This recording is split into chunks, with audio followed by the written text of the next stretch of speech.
আয় হ্যাঁ, মালটা তো জোস। দেখছস ছেলেটা আমাকে টিজিং করছে। তোকে আমাকে আমি তো ভাইসে আসছি। ও আমাকে টিজিং করছে, আমি সবচেয়ে সুন্দর। ওকে, না আমাকে করছে। আমারে করছে। আমাকে okay? করছে। এই তোরা চুপ থাক। কারে করছে এটা যে ছেলেটারে জিজ্ঞেস করি। চল চল। আপনি আমাদের তিনজনের মধ্যে কারে টিজিং করছেন? আমি এই টিজিংটা আপনাকে করছি। দেখছিস? Like seriously? চশমা খুলে দেখেন, ওদের থেকে বেশি সুন্দর আমি। ওকে, হ্যাঁ, মিস্টেক, আমি এই টিজিং আপনাকেই করছি আপু। ছি ভাইয়া, আপনার চয়েস এত খারাপ, আপনি ওদেরকে টিজিং করেছেন?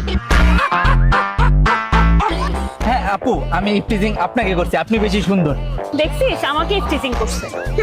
ভাইয়া, আমি থাকতে আপনি ওদের মতো দুইটা মেয়ের টিজিং কিভাবে করেন আপনি ভালো করে দেখেন। সব থেকে বেশি সুন্দর আমি কি আয়না নিয়ে আসবো? আয়নায় তোরা নিচেতে